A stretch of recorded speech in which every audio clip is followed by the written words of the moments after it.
जय हिंद दोस्तों, क्या हाल है। तो आज की इस वीडियो में हम लोग बात करने वाले हैं माइक्रो प्रोसेसर की यूनिट 5 के बारे में। यूनिट 3 की भी वीडियो आएगी, लेकिन पहले मैंने यूनिट 5 को बनाने को सोचा क्योंकि ये यूनिट कंपैरेटिवली आसान है यूनिट 3 के। यूनिट 3 में जो है तुम्हारा 8086 माइक्रो प्रोसेसर है, उसके बारे में भी बात करेंगे। बट इस वाली वीडियो में हम लोग बात करने वाले हैं यूनिट 5 के बारे में, जो कि है तुम्हारी प्रोग्रामेबल पेरिफेरल डिवाइसेस। ठीक है, ये वाली यूनिट को हम इस वाली वीडियो में डिस्कस कर रहे होंगे। इससे पहले मैंने यूनिट 1 एंड यूनिट 2 की जो है वीडियो डाली हुई है, तो जाके तुम आई बटन से देख सकते हो। चैनल को सब्सक्राइब कर देना यार, मेरे को काफी अच्छा लगेगा। एंड जिन लोगों को नहीं पता है, मैंने एक यहाँ पे मेंबर्स ओनली बना रखा है, जहाँ तुम्हें प्रीवियस ईयर के इतने सारे पेपर, उसके अलावा न्यूमेरिकल्स प्रोग्राम, जो भी तुम्हारे प्रोग्राम आएंगे यूनिट 4 की वीडियो नहीं आने वाली, उसके जितने भी प्रोग्राम है वो मैंने यहाँ पे डाल रखे हैं। उसके अलावा इंग्लिश नोट्स मैंने यहाँ डाल रखे हैं एंड क्लास वर्क नोट्स भी है। तो तुम यहाँ पे डिस्क्रिप्शन में इस फॉर्म का लिंक होगा, यहाँ से इसको फिल करके उसको एक्सेस कर सकते हो। तो अभी हम लोग बात करते हैं माइक्रो प्रोसेसर की यूनिट 5 के बारे में। अभी देखो, ये यूनिट आसान तो है लेकिन काफी कंफ्यूजिंग है। इसमें बच्चे काफी कंफ्यूज हो जाते हैं। क्यों? क्योंकि ये यूनिट नंबर्स का गेम है। नंबर्स का गेम कैसे? यहाँ पे तुम्हारे पास नंबर्स है 8237। ठीक है। उसके बाद तुम्हारे पास उसके अलावा तुम्हारे पास नंबर है यहाँ पे 8253। ठीक है, 8253। देन यहाँ पे तुम्हारे पास नंबर है 8255, है ना। ये मेन मेन चीजें बता रहा हूँ मैं। एंड देन उसके बाद तुम्हारे पास है 8259। ये चार नंबर्स है, इन चारों के ऊपर क्वेश्चन आते हैं मेन में। एंड बच्चे बहुत ही ज्यादा कंफ्यूज हो जाते हैं इस चीज में कि यार इन ये सब है क्या। बच्चा 8237 का डेटा 8255 में लिखा था, 8255 का 8237 में लिखा था।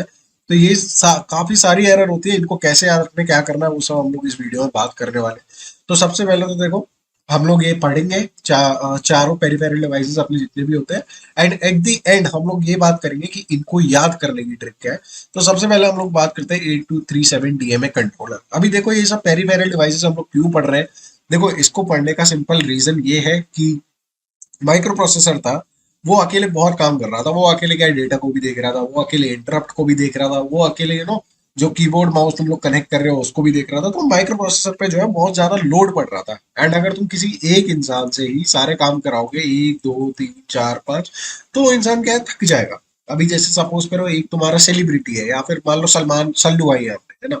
अभी मान लो सल्लू भाई को क्या है, अभी सल्लू भाई का काम इतना है, सल्लू भाई को जाके बस क्या करनी है, एक्टिंग। ठीक है, सल्लू भाई को क्या करना है, एक्टिंग। सलमान भाई, अभी एक केस में क्या होता है, मान लो सलमान भाई का असिस्टेंट, सलमान भाई का बॉडीगार्ड, सलमान भाई का कुछ नहीं होता। तो वो क्या करते, उनको अपनी सिक्योरिटी भी खुद ही देखनी पड़ती, उनको जो ब्रांड्स हैं उनसे कोलैबोरेशन के लिए भी खुद ही बात करनी पड़ती।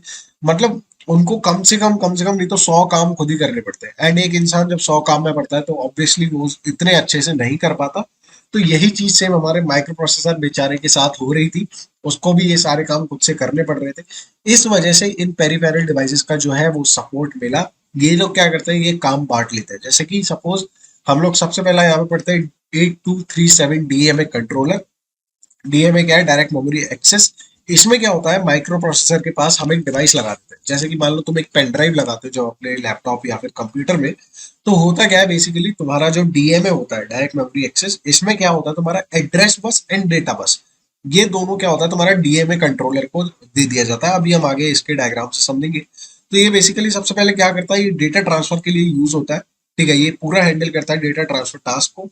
और इसका जो मेन क्या कहते हैं पर्पस होता है, वो होता है सीपीयू को बिना इन्वॉल्व करे हाई स्पीड डेटा ट्रांसफर और मेमोरी एक्सेस को मैनेज किया जा सके, है ना। मतलब सीपीयू को, मतलब सीपीयू से इसको बात ना करनी पड़े, ये सिंपल खुद से ही जो भी मेमोरी डिवाइस है उसको इधर उधर कर दे। जैसे कि सलमान भाई का समझ लो तुम्हें असिस्टेंट टाइप से, कि वो जो है सारी डिटेल्स देख रहा है, सलमान भाई के पास कुछ नहीं जाने दे रहा, है ना। बस उनको बता देता है कि हाँ यार ये हो रहा है, बस ठीक है, बाकी चीजें वो एक्सेस कर रहा है। तो यही काम है डीएमए कंट्रोलर का। इसका जो है डेटा ट्रांसफर की एफिशिएंसी बढ़ाने के लिए यूज होता है। जब भी लार्ज अमाउंट ऑफ डेटा को मेमोरी में मूव करना होता है, तो सीपीयू के अंदर एक डेटा बाइट या एक वर्ड के लिए अलग अलग इंस्ट्रक्शन इशू करने की जरूरत नहीं पड़ती है। ठीक है, डीएमए कंट्रोलर ये सब हैंडल कर लेता है। अभी बेसिकली इसका मतलब क्या हुआ है, यहाँ पे तुम मान लो पेन ड्राइव लगा रहे हो कुछ 2 जीबी का डेटा ट्रांसफर करने के लिए। तो अगर बिना डीएमए कंट्रोलर इस पेरिफेरल डिवाइस के क्या होगा, सीपीयू को हर डेटा बाइट के लिए एक अलग अलग इंस्ट्रक्शन इशू करना पड़ता है। लेकिन अगर तुम यहाँ पे डीएमए कंट्रोलर लगाते हो तो तुम्हें वो काम नहीं करना पड़ेगा। तो बेसिकली ये इस काम आता है ना। अभी हम लोग बात करते हैं इसमें क्या क्या की फीचर्स होते हैं। जैसे देखो इसमें चैनल्स होते हैं। चैनल्स क्या होता है, इसमें टोटल 4 चैनल होते हैं जहां से साइमल्टेनियस साइमल्टेनियस का मतलब एक साथ डेटा ट्रांसफर को मैनेज किया जा सकता है। ठीक है। डेटा ट्रांसफर मोड्स होते हैं अलग अलग, जैसे कि छोटे डेटा पैकेट्स को एफिशिएंटली ट्रांसफर करने के लिए डिफरेंट डेटा ट्रांसफर मोड को सपोर्ट करता है। जैसे बर्स्ट मोड होता है तुम्हारा, साइकिल स्टीलिंग मोड होता है। ठीक है। एड्रेसिंग मोड्स होता है, ये क्या है कि एड्रेसिंग मोड सपोर्ट करता है जिससे स्पेसिफिक मेमोरी लोकेशन या इनपुट आउटपुट पोर्ट से डेटा ट्रांसफर किया जा सकता है। मेमोरी टू मेमोरी ट्रांसफर करता है। आप देखो ये क्या है, बेसिकली ये एक ऐसा दलाल है जो कि अपने मालिक तक बात पहुंचने नहीं दे रहा है। ये सीधे सीधे अपना काम जो भी मालिक का काम है वो सीधे सीधे करके दे देता है। सपोज कि यहाँ पे हमारा है ये सीपीयू भाई साहब है। ठीक है। ये हमारी है मेमोरी। ठीक है। अभी हम आगे पढ़ेंगे। तो यहाँ पे हमने लगाई अपनी एक पेन ड्राइव, मान लो ये हमारी पेन ड्राइव है। हाँ ठीक है, बहुत गंदी है पर चलो मान लेते हैं। तो ये क्या कर रहा है, यहाँ से ये डेटा सीधे इससे ले रहा है एंड डेटा सीधे इसमें दे रहा है ना। यहाँ पे सीपीयू भाई का कोई इन्वॉल्वमेंट नहीं है। इन्वॉल्वमेंट है जो परमिशन है वो सीपीयू दे रहा है, लेकिन बाकी की जो ट्रांसफर प्रोसेस है वो सीपीयू नहीं कर रहा है। तो यहाँ direct memory to memory transfer होता है। आर्बिट्रेशन होता है। इसमें क्या होता है कि कंट्रोलर में मैकेनिज्म होता है। कोई मान लो डिवाइस आया जिसकी प्रायोरिटी ज्यादा है तो उसको प्रायोरिटी ज्यादा देने का। कास्केड मोड उसमें होता है। कास्केडिंग मोड क्या होता है, ये हर पेरिफेरल डिवाइस में आएगा। इसका मतलब बेसिकली ये होता है कि हम बहुत सारे डीएमए कंट्रोलर्स को लगा सकते हैं और उन सबको एक साथ यूज कर सकते हैं। देन इंटरप्ट, ये क्या करता है, इंटरप्ट जनरेट करता है डेटा ट्रांसफर जब कंप्लीट हो जाता है उसके बाद, जिससे कि सीपीयू को पता लग जाता है कि हाँ भाई डेटा ट्रांसफर हो चुका है। तो सीपीयू तो वापस से डीएमए का एक्सेस ले लेता है। ठीक है। अभी इसको audio video disk input output network है, इन सब के डेटा ट्रांसफर में यूज किया जाता है। अभी देखो इसका एक बार हम लोग डायग्राम समझ लेते हैं। पेपर में ये डायग्राम बना के आना बहुत ही ज्यादा कंपलसरी है, तो इसको कर जाना बिल्कुल। अभी देखो यहाँ पे हमारा एक इनपुट आउटपुट डिवाइस है। इसको तुम समझो ये तुम्हारा यूएसबी पोर्ट है तुम्हारे लैपटॉप का। ठीक है। यूएसबी पोर्ट है ये। अभी क्या किया तुमने, इसमें फ्लॉपी ड्राइव छोड़ा, यहाँ पे हमने क्या लगाई है, एक पेन ड्राइव लगा लिया। हमने क्या लगाई इसमें, एक सिंपल पेन ड्राइव। ठीक है। पेन ड्राइव लगी यूएसबी पोर्ट में। अब यहाँ पे हमारा डीमैक है। डीमैक क्या है, डीएमए कंट्रोलर। जो भी हम डिवाइस पढ़ रहे हैं अभी 8237 या 8257, ये क्या करेगा, एक डीएमए रिक्वेस्ट को जनरेट करेगा। ठीक है, ध्यान से सुनना, डीएमए रिक्वेस्ट को जनरेट करेगा। डीएमए कंट्रोलर क्या करेगा, एक होल्ड की रिक्वेस्ट जो है वो यहाँ पे सीपीयू को भेजेगा। होल्ड की रिक्वेस्ट क्या है ये बेसिकली क्या करेगा, सीपीयू को बताएगा कि भाई 1 सेकंड के लिए आप अपना डीएमए एक्सेस रोक दो, क्योंकि वो एक्सेस जो है एड्रेस बस और डेटा बस का एक्सेस जो है वो इनपुट आउटपुट डिवाइस को चाहिए। ठीक है। तो सीपीयू क्या करेगा, जो भी अपना काम कर रहा होगा वो करेगा एंड काम करने के बाद जैसे ही फ्री होगा तो इसे HLDA दे देगा। HLDA क्या है, होल्ड एक्नॉलेजमेंट। एक्नॉलेजमेंट का क्या मतलब है कि सीपीयू ने उसको परमिशन दे दिया है कि हाँ भाई ले जा, तू ले जा, ए बस भी ले जा, डी बस भी ले जा एंड कर ले जो तेरे को काम करना है, मुझे कोई फर्क नहीं पड़ता। सलमान भाई ने कहती कि हाँ भाई मैं तैयार हूँ ये पिक्चर करने के लिए, जा उसे कॉन्ट्रैक्ट बना के दे दे। ठीक है। अब यहाँ से क्या हुआ, ये चीज यहाँ गई वापस एंड यहाँ जाते जाते ये गया है यहाँ पे HLDA रिक्वेस्ट, यहाँ गई होल्ड एक्नॉलेजमेंट, यहाँ पे गया मेमोरी एक्सेस में कंट्रोलर में एंड यहाँ से तुम्हारा डी एक आ गया। डी एक क्या है यहाँ पे, डीएमए एक्नॉलेजमेंट। ठीक है। यहाँ से कन्फर्म हो गया हमारा कि डीएमए का जो एक्नॉलेजमेंट है वो हमें यहाँ पे मिल चुका है। अभी क्या होगा यहाँ पे, इनपुट आउटपुट डिवाइस को पता है कि अभी चलो मेरे पास एड्रेस बस और डेटा बस है, अब मेरे को डेटा ट्रांसफर स्टार्ट करना है। तो ये क्या करेगा, IORD मतलब इनपुट रीड करेगा, इनपुट आउटपुट रीड करेगा। अगर रीड कर रहा होगा तो यहाँ से इसको रीड के सिग्नल जनरेट कर रहा है तो यहाँ पे भी मेमोरी राइट मेमोरी रीड जाएगा। ठीक है। मेमोरी रीड जाके यहाँ से सीधे फिर मेमोरी में काम होगा। देन उसके बाद हमारे पास यहाँ पे अगर राइट कर रहा है तो राइट वाला सिग्नल जाएगा एंड यहाँ पे राइट वाला सिग्नल जनरेट होगा। तो बेसिकली ये ऐसे काम करता है। आई होप तुम्हें समझ में आया होगा, नहीं आया होगा तो एक बार दोबारा से पीछे करके देख लेना। ठीक है। बहुत ही आसान सी चीज है, तुम्हें समझ में आ जाएगी। इसका पिन डायग्राम भी कर जाना। वैसे पिन डायग्राम ज्यादातर बनाने को नहीं आता, बनाने को आता है ये एंड इसकी पूरी वर्किंग जो कि मैंने तुम्हें बताई दी है। अभी हम लोग अगले पेरिफेरल डिवाइस की बात करते हैं जो कि है 8255 प्रोग्रामेबल पेरिफेरल इंटरफेस, या फिर तुम इसे कह सकते हो PPI। ठीक है। ये भी एक काफी इंपॉर्टेंट है। वीडियो हमारी कितनी देर की हो गई है, ओके 9 मिनट। तो 8255 PPI क्या होता है, अब बेसिकली यहाँ तो हमने बात करी कि भाई पेन ड्राइव या फिर मेमोरी जो भी डेटा ट्रांसफर के लिए यूज होता है। पीपीआई में क्या होता है, जो इनपुट आउटपुट डिवाइस होते हैं, जैसे कि तुम्हारा हो गया माउस का केबल, कीबोर्ड का केबल, ये क्या है डेटा ट्रांसफर नहीं कर रहे, लेकिन ये क्या है इनपुट आउटपुट डिवाइस से कनेक्ट हो रहे हैं। तो यहाँ पे हमारा प्रोग्रामेबल पेरिफेरल इंटरफेस इस काम आता है। अभी इसे पढ़ लेते हैं। ये एक इंटीग्रेटेड सर्किट होता है जो माइक्रो प्रोसेसर के साथ अलग अलग डिवाइसेस और पेरिफेरल को इंटरफेसेस को कनेक्ट करने में मदद करता है। ठीक है। इसका जो मेन पर्पस होता है वो माइक्रो प्रोसेसर से इनपुट और आउटपुट डेटा ट्रांसफर को कंट्रोल करना होता है, ठीक है। इसका जो मेन फीचर है, आप इसको प्रोग्राम करके अपने स्पेसिफिक इनपुट आउटपुट रिक्वायरमेंट के हिसाब से कस्टमाइज कर सकते हैं, है ना। यानी आप इससे डिजिटल इनपुट, डिजिटल आउटपुट या फिर बाई डायरेक्शनल इनपुट आउटपुट के लिए भी कॉन्फ़िगर कर सकते हैं। अभी देखो, इसमें बेसिकली तीन तरह के मोड होते हैं जिससे हम 8255 पीपीआई को कंट्रोल कर सकते हैं या फिर ऑपरेट कर सकते हैं। एक होता है मोड 0, एक होता है मोड 1, एक होता है मोड 2। तीनों को एक बार अच्छे से पढ़ लेना डिस्क्राइब करके, या फिर एक बार अच्छे से पढ़ लेना। मोड 0 में क्या होता है, बेसिक इनपुट आउटपुट के लिए यूज होता है। इसमें क्या होता है, 8255 को इनपुट आउटपुट पोर्ट के लिए तौर पे इस्तेमाल करते हैं, ठीक है, नॉर्मल तुम्हारा कीबोर्ड माउस अटैच करने के मोड में। दूसरा क्या होता है, स्ट्रोब्ड इनपुट आउटपुट मोड। इसमें क्या होता है, एक लैचिंग के लिए सपोर्ट जो है वो आ जाता है, जिससे हम इसे बोलते हैं स्ट्रोब सिग्नल का इस्तेमाल होता है, ठीक है। नेक्स्ट हमारा मोड होता है बाई डायरेक्शनल मोड। इससे नाम से समझ आ रहा है कि दोनों तरफ का इंटरफेस कनेक्ट हो जाता है। पोर्ट को बाई डायरेक्शनल इंटरफेस के तौर पर यूज किया जाता है, जहां डेटा एक ही पोर्ट के जरिए दोनों तरफ ट्रांसफर हो सकता है, ठीक है। अभी 8255 के बेसिकली तीन पोर्ट होते हैं।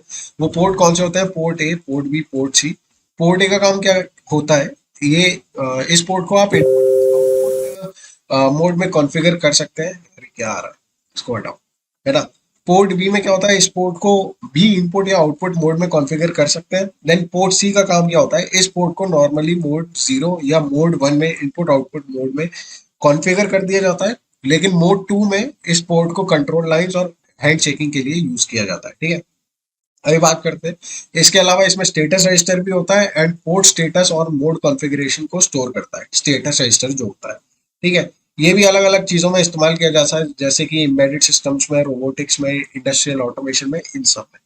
अभी इसका पिन डायग्राम कह रहा है, इसका तुम नॉर्मल डायग्राम देख सकते हो, ब्लॉक डायग्राम। ये ऐसे होता है, यहाँ पे तीन पोर्ट्स होते हैं हमारे, बाई डायरेक्शनली कनेक्टेड होता है 8 बिट इंटरनल डेटा बस से। दो ग्रुप होते हैं, ग्रुप ए, ग्रुप बी। इन दोनों से कनेक्टेड रहते हैं and data bus buffer read write control logic से कनेक्टेड रहते हैं। इसको याद रखने की ट्रिक तुम याद करके जा सकते हो, ए सी, बी सी, बी बी, ठीक है। इसको ऐसे डेटा याद करके जा सकते हो, जब भी तुम्हें वहां पे जाके बनाना हो तो इसको ऐसे बना सकते हो। सबसे पहले ए लिख लो, देन थोड़ा नीचे ए सी लिख लो, देन थोड़ा नीचे बी सी लिख लो, देन उसके नीचे बी बी लिख लो, ठीक है। अभी तुम्हें यहाँ कुछ नहीं लिखना है, यहाँ पे ग्रुप लिखो, यहाँ पे पोर्ट लिखो, यहाँ पे ग्रुप लिखो, यहाँ पे पोर्ट लिखो, यहाँ ग्रुप लिखो, यहाँ पोर्ट लिखो। In this order you will get this these 4 blocks, okay. उसके बाद इन चारों ब्लॉक से तुम्हें बाई डायरेक्शनल दोनों तरफ निकाल ले, जैसे कि एक ये हो गया, एक ये हो गया, ऐसे करके। देन इनको तुम्हें group A control, group B control को कर देना है एंड बाकी फिर तुम खुद से समझ सकते हो, ठीक है। पिन डायग्राम भी इसका करके जा सकते हो अगर कर पाओ तो, लेकिन पिन डायग्राम ज्यादा बनाने को नहीं आता है, क्योंकि ऑब्वियसली पिन डायग्राम तुम्हारा 8085 एंड 8086 का बहुत ज्यादा इंपॉर्टेंट है। उनका कर जाना, उनका मत छोड़ के जाना, ठीक है।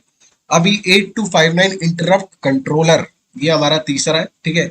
ये किस काम आता है, अभी देखो सीपीयू का हमने कितना काम घटा दिया। एक तो कीबोर्ड वगैरह जो कनेक्ट हो रहे थे उससे हमने सीपीयू को हटा दिया कि भाई तू हट जा, हम देख लेंगे, ये बड़ा भाई है, ठीक है।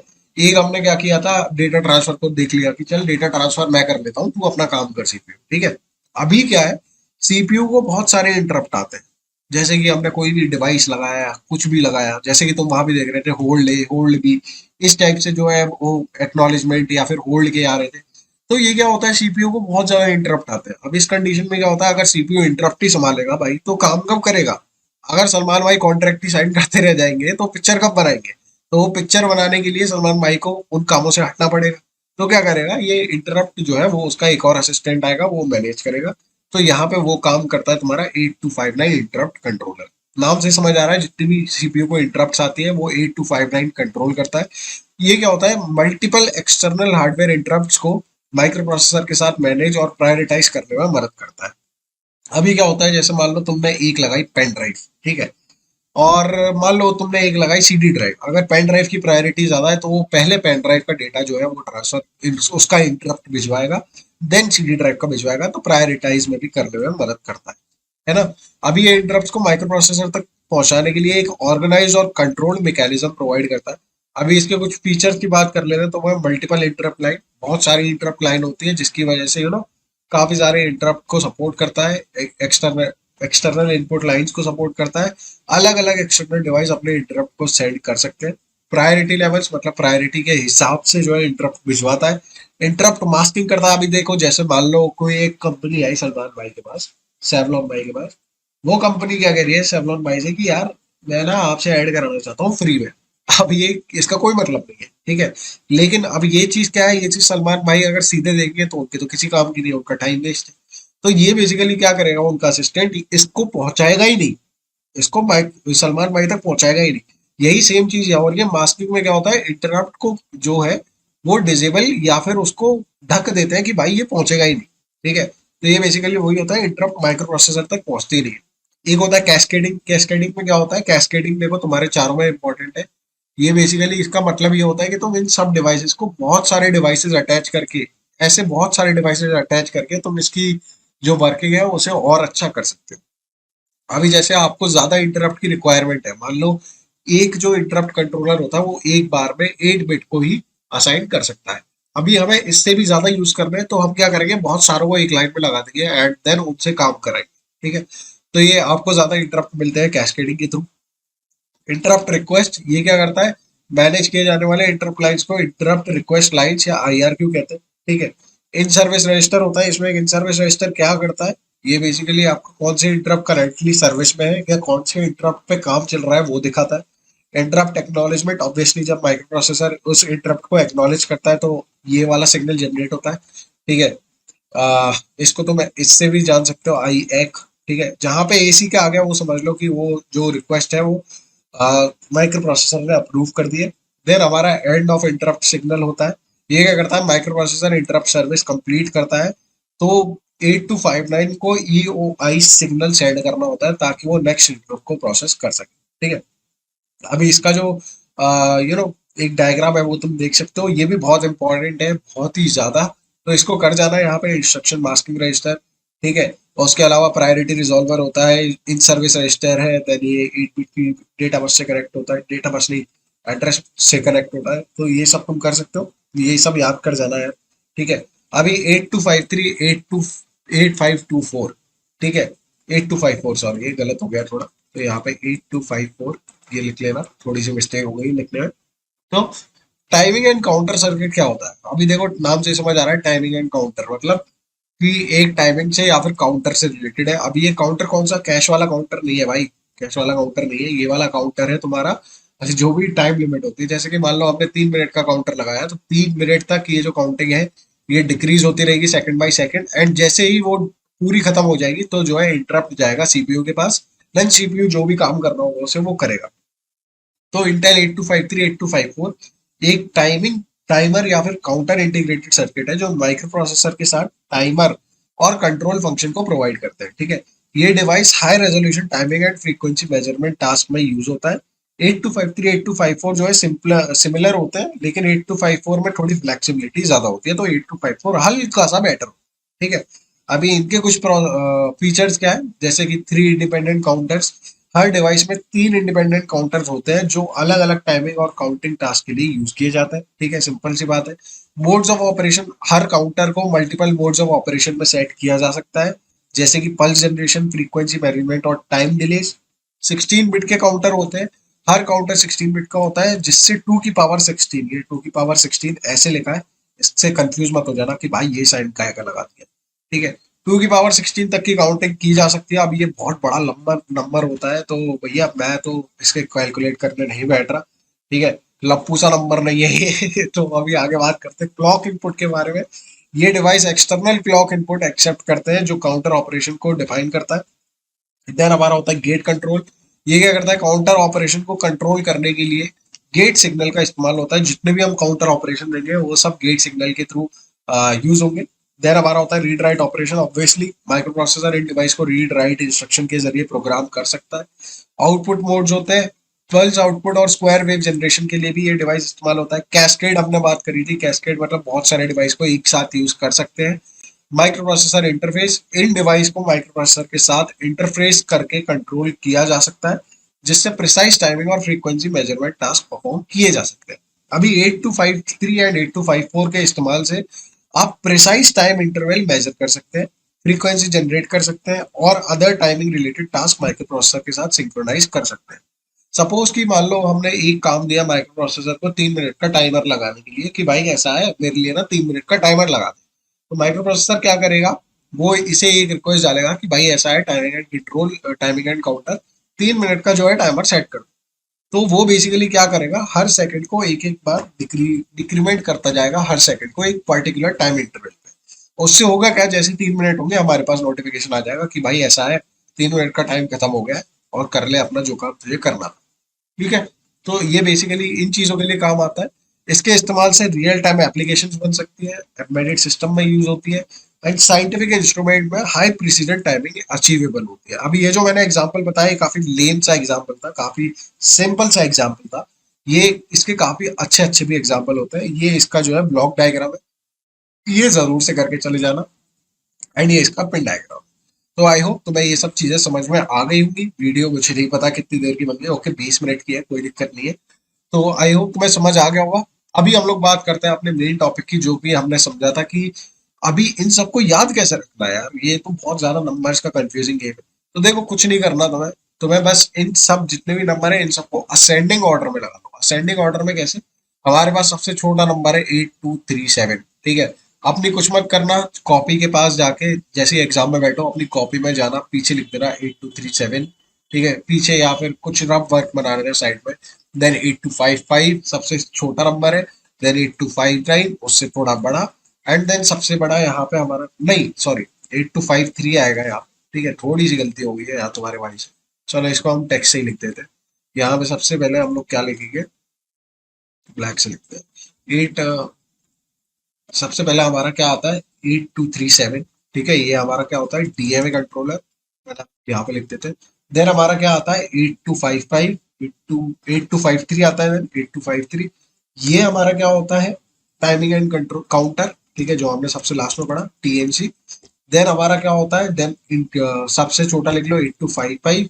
ये क्या होता है तुम्हारा, programmable peripheral interface. And then हमारा सबसे बड़ा नंबर क्या होता है 8257। ये हमारा क्या होता है तुम्हारा 8259, इंटरप्ट कंट्रोलर, ठीक है। या फिर तुम इसे पीआईसी भी कह सकते हो, प्रोग्रामेबल इंटरप्ट कंट्रोलर। तो यहाँ पे तुमने बेसिकली किया क्या है, यहाँ पे तुमने असेंडिंग ऑर्डर में लिख लिया, एंड एक कोड याद कर लो DTPI, ठीक है, DTPI, इसको आई लिख लेते। तो यहाँ पे तुमने क्या किया, असेंडिंग ऑर्डर में लिख लिया, अभी DTPI लिख लो। अभी डी से समझ आ रहा है तुम्हें डीएमए है, टी से समझ आ रहा है तुम्हें टाइमिंग वाला है, ठीक है। पी से समझ में आ रहा है तुम्हें प्रोग्रामेबल पेरिफेरल इंटरफेस है, ठीक है, पीपीआई है। एंड आई से समझ में आ रहा है तुम्हें इंस्ट्रक्शन इंटरप्ट कंट्रोलर है, ठीक है। तो आई होप ये ट्रिक तुम्हें समझ में आई होगी। आई होगी तो मेरे को नीचे कमेंट करके बताना कि यार कैसा रहा ये सब। ये वाले नोट्स जो है ये मैंने ऑलरेडी अपलोड कर रखे हैं मेंबर्स ओनली में, तो वहां जाके तुम इन्हें चेकआउट कर सकते हो। एंड प्लीज यार चैनल को भी सब्सक्राइब कर देना, बहुत मेहनत लगती है वीडियो बनाने में, खुद भी समझना होता है पहले बहुत सारे घंटों, देन तो मैं समझा पाता हूँ। तो फिलहाल की वीडियो में इतना ही यार, thank you so much for watching guys, take care, bye bye.